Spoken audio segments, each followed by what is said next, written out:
We live on a topographical, level plane.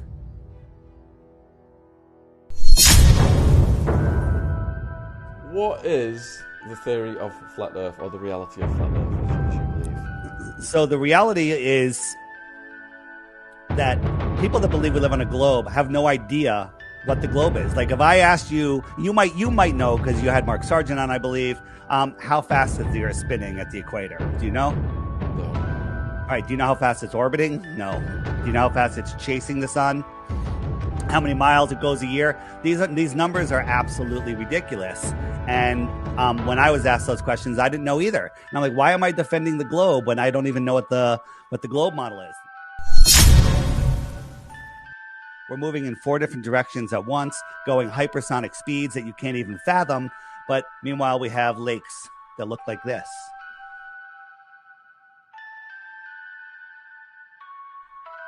Okay, this proves beyond a shadow of a doubt. Now, when I say flat Earth, well, people go, there's mountains and there's valleys. We live on a topographical, level plane. Okay, large bodies of water, anything bigger than a cup of water, lay flat when at rest. There is no curvature. On a ball requires a physical horizon. Like you can't see part of my face because it's behind a physical horizon. But let me tell you the official story of the tides, according to Neil deGrasse Tyson, the failed actor. Okay? If my head is the moon, there's a high tide over here. It's represented by this blue bulge right here. But at the same time, as we all know, here, there's a high tide and a low tide every 6 hours. Low tide, high tide. So every 24 hours. So 12 hours away, which is over here, there's another high tide at the same time. You want to hear the official story?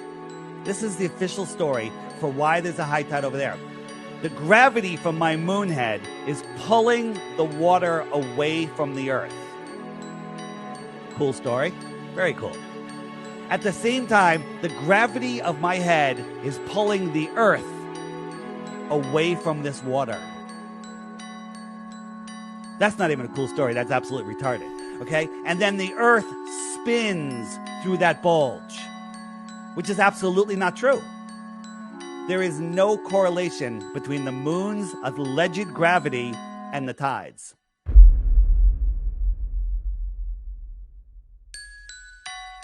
The sun travels, as I don't know if I told you, it goes in between the two tropics, Tropic of Cancer, the Tropic of Capricorn, every 6 months. And that's why we have the seasons. The moon does the same thing, but it does it every 2 weeks.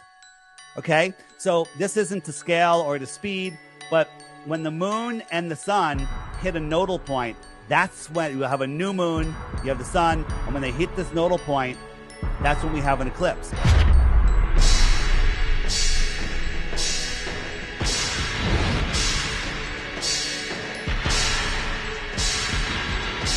Large bodies of water, anything bigger than a cup of water, lay flat when at rest.